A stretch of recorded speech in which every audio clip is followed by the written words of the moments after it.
ہر قسم کی تعریف اللہ کے لیے ہے، ہر قسم کی تعریف اللہ کے لیے ہے جس نے پیدا کیا اور درست کیا، جس نے ٹھیک اندازہ کیا اور پھر راہ دکھائی، اس نے دو جوڑے نطفہ سے جبکہ وہ ٹپکایا جاتا ہے مرد اور عورت بنائے۔ میں اس پاک ذات کی حمد بیان کرتا ہوں اور شکر بجا لاتا ہوں، اس کی تعریف کرتا ہوں اور اس سے مغفرت طلب کرتا ہوں، اور گواہی دیتا ہوں کہ اس کے سوا کوئی معبود برحق نہیں، وہ ایک ہے، اس کا کوئی شریک نہیں، اور گواہی دیتا ہوں کہ ہمارے سردار اور نبی محمد اللہ کے بندہ اور اس کے رسول ہیں۔ آپ پر، آپ کی آل، اصحاب، تابعین اور جو تقوی و بھلائی پر ان کا اتباع کریں ان تمام پر درود و سلام اور برکتیں نازل ہوں۔ اما بعد، اے لوگو، اپنے پروردگار سے ڈرو جس نے تمہیں ایک جان سے پیدا کیا اور اسے سے اس کی بیوی کو پیدا کر کے ان دونوں سے بہت سے مرد اور عورتیں پھیلا دیں۔ اس اللہ سے ڈرو جس کے نام پر ایک دوسرے سے مانگتے ہو اور رشتے ناطے توڑنے سے بھی بچو، بے شک اللہ تعالیٰ تم پر نگہبان ہے۔ امت مسلمہ، شادی سے متعلق گفتگو جبکہ ہم ان ایام میں ہیں جن میں اس کی تقریبیں بکثرت ہوتی ہیں، اہمیت کی حامل ہے، جو قرآنی اور نبوی ہدایتوں کا تقاضا کرتی ہے۔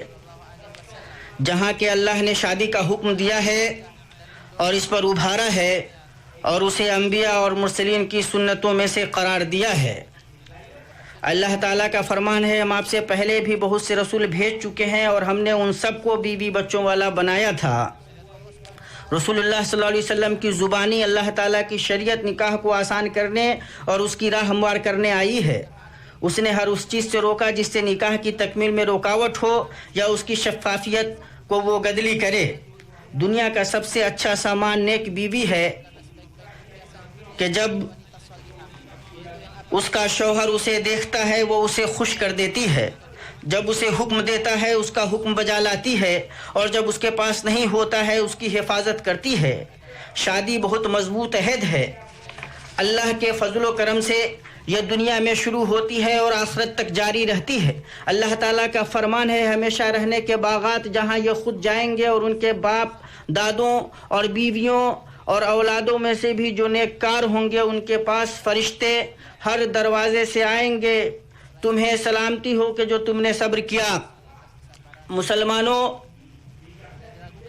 اس میں کوئی شک نہیں کہ ازدواجی سعادت ہر ایک میاں بیوی کے لیے اچھا مطلوب ہے اور ایسی آرزو ہے جو دونوں دلہا دلہن کو ہوتی ہے۔ اس کے ذریعے سے ان کی زندگی سنورتی ہے، محبت و الفت کے ماحول میں بچوں کی پرورش ہوتی ہے، اور ایسا بغیر اچھی معاشرت، پاکیزہ معاملہ، نرمی اور رحمت کے ممکن نہیں۔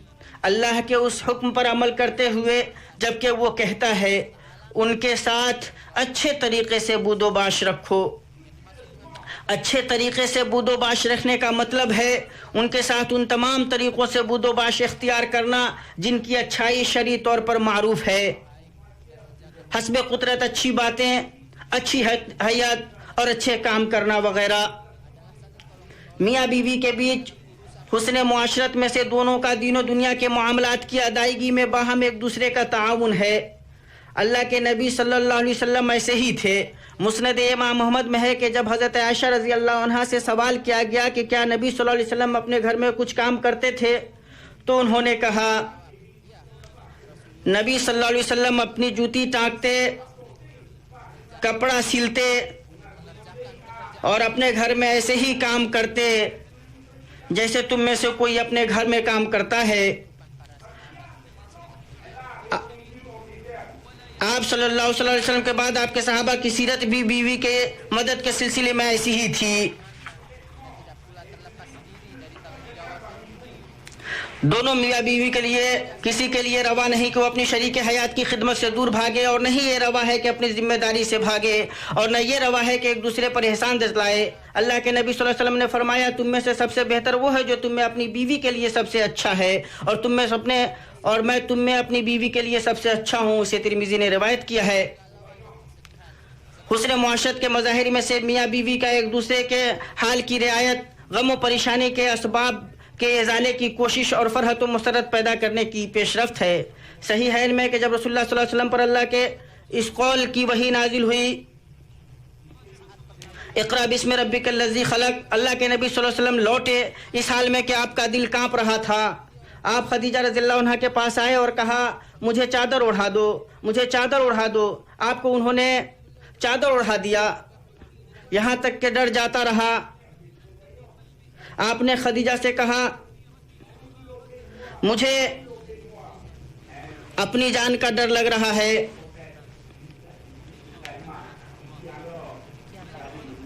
خدیجہ نے کہا ہرگز نہیں، اللہ کی قسم، اللہ آپ کو ہرگز رسوا نہ کرے گا۔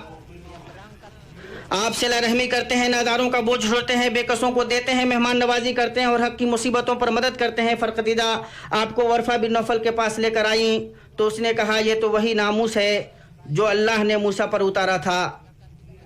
حسن معاشرت میں سے یہ ہے کہ شوہر خوشحالی کی حالت میں بیوی کے نفقے میں تنگی نہ کرے اور رہنے سہنے میں اسے اپنے برابر رکھے۔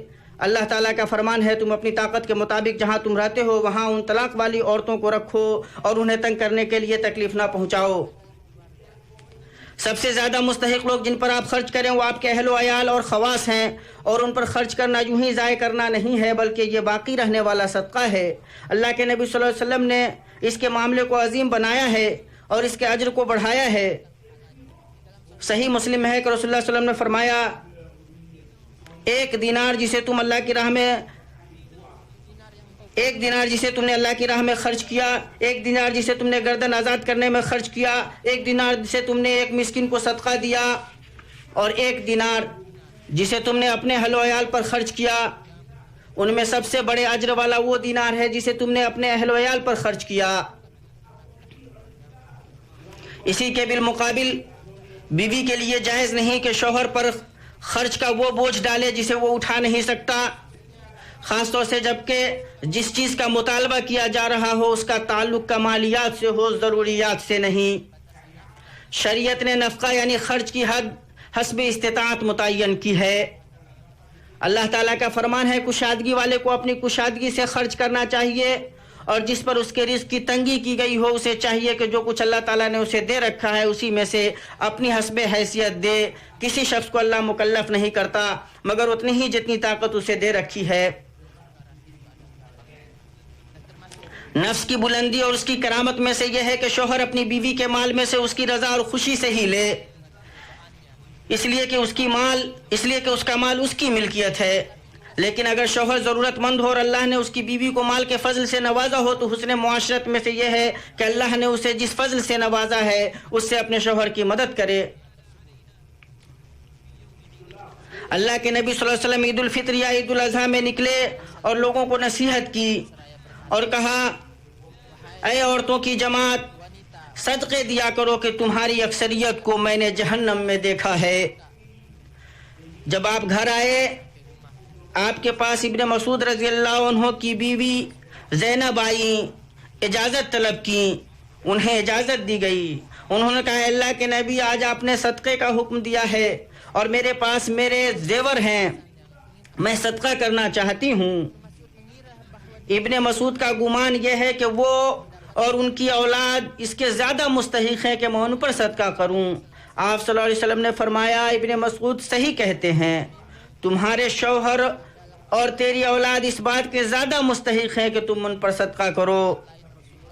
اور دوسری روایت میں ہے رسول اللہ صلی اللہ علیہ وسلم نے فرمایا ہاں اس کے دو اجر ہیں، ایک قرابت کا اجر اور ایک صدقے کا اجر۔ اسے بخاری اور مسلم نے روایت کیا ہے۔ حسن معاشرت کی اہم ترین خصلتوں میں سے میاں بیوی کا ایک دوسرے پر بھروسہ کرنا ہے۔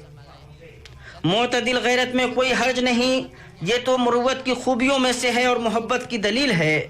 اور صحیح حدیث میں ہے اللہ کو غیرت آتی ہے اور مومن کو غیرت آتی ہے، لیکن اللہ کے بندو حرج حد سے بڑھی ہوئی زائد غیرت میں ہے جس سے سوء ظن پیدا ہوتا ہے۔ یوں ایک پاک بات یا عام سی حرکت کی بری توجیہ و تعویل کی جائے جس سے معاشرت کی شفافیت گدلی ہو اور ازدواجی زندگی کا گھر منہدم ہو جائے۔ علی رضی اللہ عنہ کا قول ہے اپنے اہل و عیال پر زیادہ غیرت مت کرو کہ وہ تمہاری وجہ سے شر سے متہم ہونے لگیں۔ اللہ کے بندو، حسن معاشرت میں سے ازدواجی تعلقات کے رازوں کی حفاظت ہے، اس لیے کہ میاں بیوی کے درمیان کا رشتہ آدمی اور اس کے اپنے نفس کے بیچ کا رشتہ ہے۔ اللہ کا فرمان ہے وہ تمہارا لباس ہیں اور تم ان کے لباس ہو۔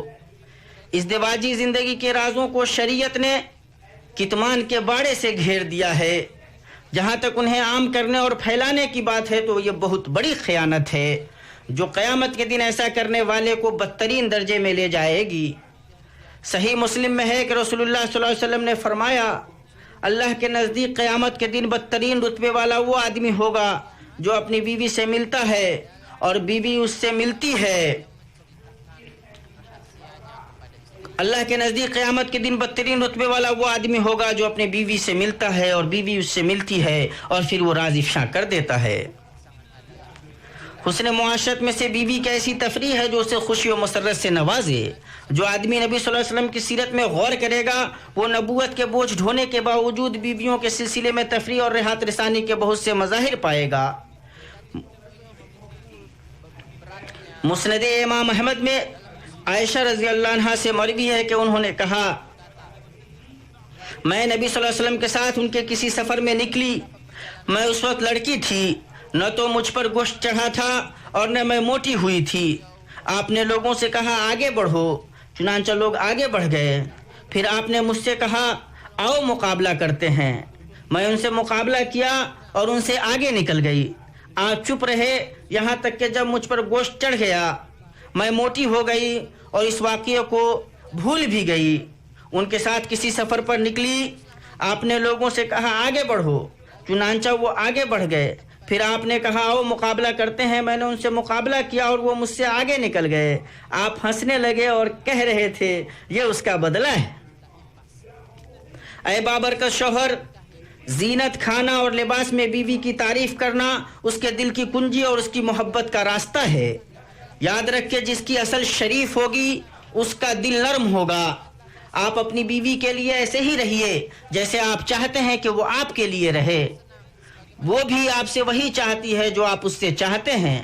مصنف ابن ابی شیبہ میں ہے، ابن عباس رضی اللہ عنہما کہتے ہیں میں بیوی کے لیے زینت اختیار کرنا پسند کرتا ہوں جیسا کہ میں چاہتا ہوں کہ وہ میرے لیے زینت اختیار کرے، اس لیے کہ اللہ تعالیٰ کہتا ہے عورتوں کے بھی ویسے ہی حق ہیں جیسے ان پر مردوں کے حق ہیں۔ حسن گفتار اور معاشرت میں سے یہ ہے کہ میاں بیوی ایک دوسرے سے اپنی محبت کا اظہار کریں اور کہنے کے ساتھ ساتھ اپنے فعل سے بھی اپنی الفت کا مظاہرہ کریں، جیسا کہ رسول اللہ صلی اللہ علیہ وسلم کیا کرتے تھے۔ جب آپ سے پوچھا گیا لوگوں میں آپ کے سب سے محبوب کون ہیں، آپ نے فرمایا عائشہ۔ اسے بخاری اور مسلم نے روایت کیا ہے اور عائشہ رضی اللہ عنہا سے مروی ہے، فرماتی ہے میں پانی پیتی تھی جبکہ میری ماہواری چل رہی ہوتی تھی، پھر اسے نبی صلی اللہ علیہ وسلم کو دیتی تھی۔ آپ وہاں سے منہ لگاتے جہاں سے میں نے لگایا تھا اور پیتے، اور میں ہڈی نوچ کر گوشت کھاتی تھی جبکہ میں حیض سے رہتی تھی، پھر میں نبی صلی اللہ علیہ وسلم کو دیتی تھی۔ آپ اپنا منہ وہیں لگاتے جہاں میں نے لگایا ہوا تھا، اور آپ صلی اللہ علیہ وسلم میری گود میں اپنا سر رکھتے جبکہ میں حائضہ ہوتی اور قرآن پڑھتے۔ اسے مسلم نے روایت کیا ہے۔ سنو، عورتوں کے ساتھ بھلائی کرو۔ مومنوں، میاں بیوی چاہے بھلائی کے ساتھ حسن معاشرت کی جتنی بھی کوشش کریں لیکن کمی اور کوتاہی اور کچھ اختلافات ہو ہی جائیں گے۔ میاں بیوی کو ایک دوسرے کی طرف سے ان چیزوں کو معاف کرنا چاہیے اور دونوں کا شعار خطاؤں اور لفظوں سے باہم معاف کرنا ہی ہونا چاہیے، اس لیے کہ جس سے چھوٹی چھوٹی چیزوں پر محاسبہ کیا جائے گا وہ ہر ایک چیز سے عاجز ہو جائے گا۔ میاں بیوی کے بیچ حسن اخلاق ایمان کی علامتوں میں سے ہے۔ سب سے اچھے اخلاق والے اور اپنے حیال کے ساتھ نرمی کرنے والے مومنوں میں سب سے کامل ایمان والے ہیں۔ اس لیے میاں بیوی کو چاہیے کہ ازدواجی زندگی کے عظیم مقاصد جیسے بھلائی اور تقوی پر باہمی تعاون اور دونوں کے لیے پاک دامنی کے حصول کو پیش نظر رکھیں اور دونوں اللہ کے اس قول کو یاد رکھیں اور آپس کی فضیلت و بزرگی کو فراموش نہ کرو۔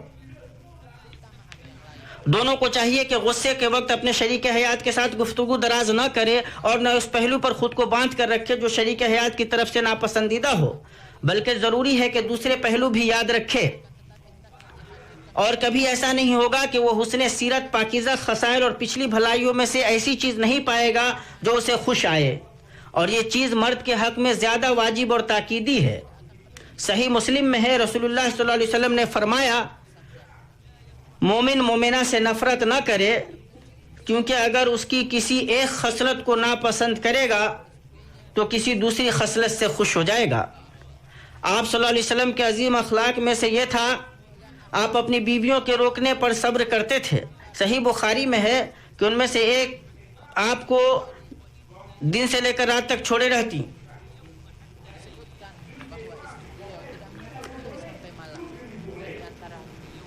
ان میں سے ایک آپ کو دن سے لے کر رات تک چھوڑے رہتی،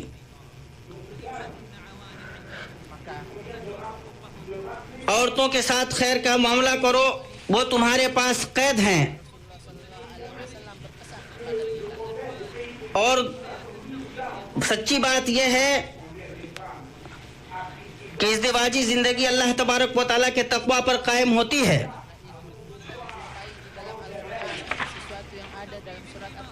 اور سورہ طلاق میں تقوی کے بارے میں جو بات آئی ہے میاں بیوی کے سلسلے میں، وہ اور کہیں نہیں آئی ہے۔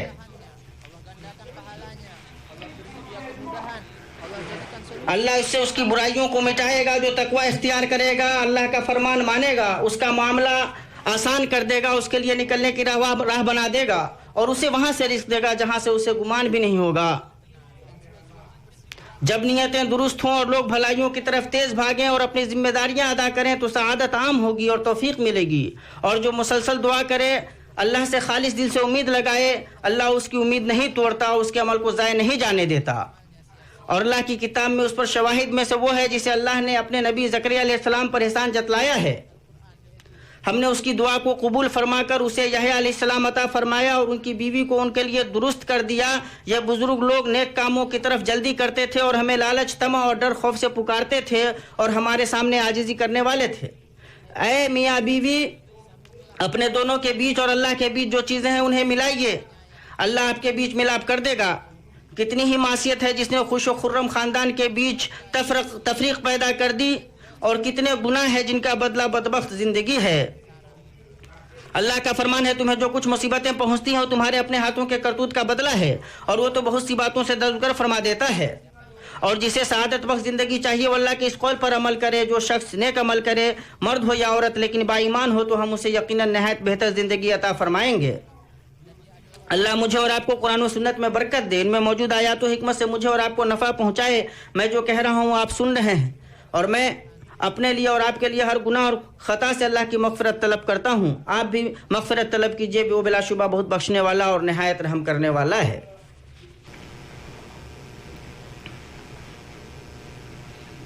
ہر قسم کی تعریف اللہ کے لیے ہے، ہر قسم کی تعریف اللہ کے لیے۔ اس نے پانی سے انسان کو پیدا کیا، پھر اسے نسب والا اور سسرالی رشتوں والا کر دیا۔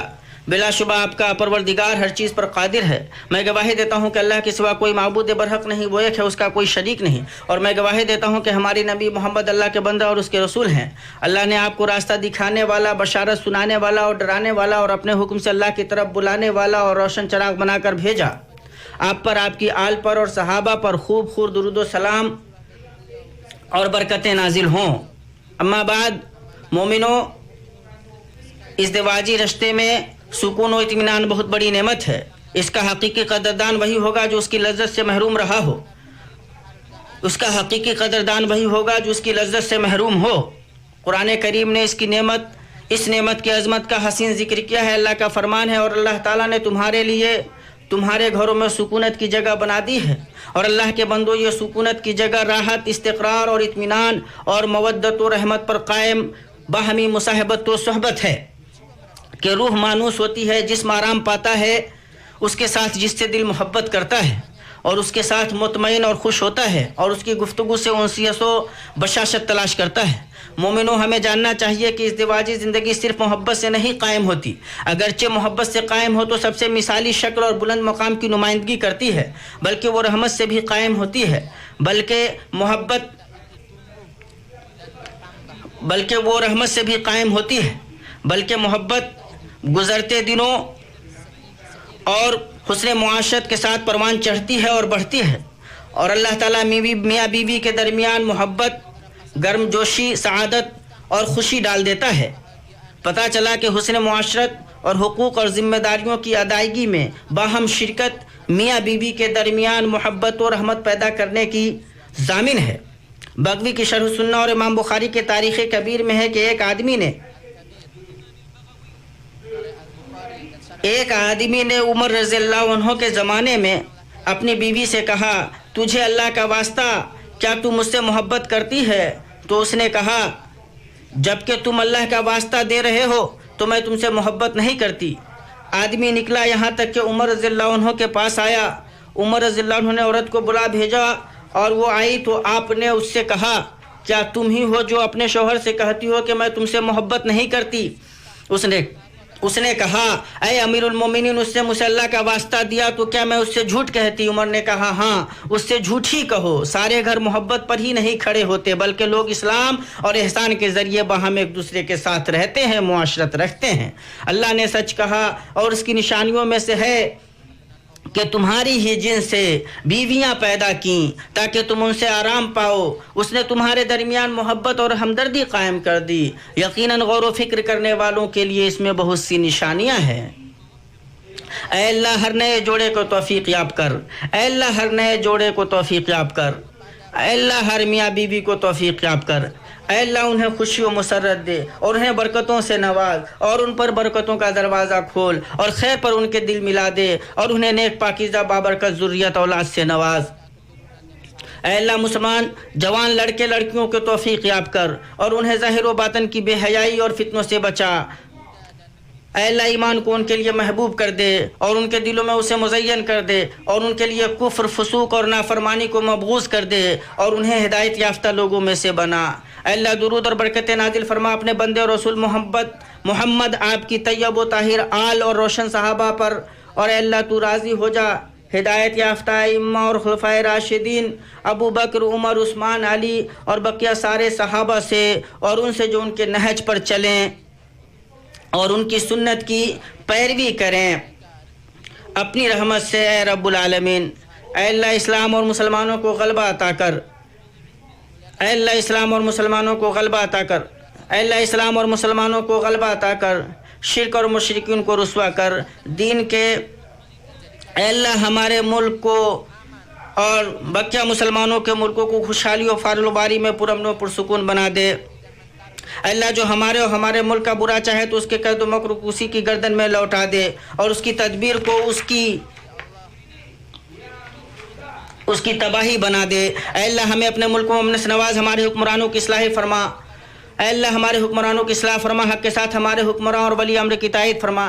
اے اللہ تو انہیں اپنی ہدایت کی توفیق دے، ان کے عمل کو اپنی تو خوشنودی والا بنا اور انہیں نیک مشیر کار عنایت فرما۔ اے اللہ تو انہیں ان کے ولیعہد کو اس کی توفیق دے جس میں بندوں اور ملکوں کی بھلائی ہو۔ اے اللہ مسلمانوں کے تمام حکمرانوں کو اس کام کی توفیق دے جو تیری چاہت اور منشا کے مطابق ہو۔ اے اللہ مسلمانوں کے احوال درست فرما، اے اللہ ان کے خون کی حفاظت کر فرما۔ اے اللہ پریشان حال مسلمانوں کی پریشانی دور کر، اے اللہ مصیبت زدہ لوگوں کی مصیبت دور کر، قرض داروں کا قرض چکا دے۔ اے اللہ ہمارے مسلمانوں کے مریضوں کو شفا دے بے رحمتک یا ارحم الراحمین۔ اے اللہ ہمیں دنیا میں بھلائی دے، آخرت میں بھلائی دے اور جہنم کے عذاب سے بچا۔ اے اللہ نفسوں کو تقویٰ دے، ان کا تزکیہ کر کے تو ہی ان کا سب سے اچھا تزکیہ کرنے والا ہے، تو ہی اس کا ولی اور مولا ہے۔ اے اللہ ہم تجھ سے دنیا و آخرت میں عفو، عافیت اور دائمی معافات کا سوال کرتے ہیں۔ اے اللہ زندہ مردہ مسلمان مردوں اور عورتوں کو بخش دے۔ اے اللہ تو ہم سے قبول فرما، بلا شبہ تو سننے والا ہے، ہماری تو توبہ قبول کر، بلا شبہ تو توبہ قبول کرنے والا ہے۔ پاک ہے آپ کا رب جو بہت بڑی عزت والا ہے اور ہر اس چیز سے جو مشرک بیان کرتے ہیں۔ پیغمبروں پر سلام ہے اور سب طرح کی تعریف اللہ کے لیے ہے جو سارے جہان کا رب ہے۔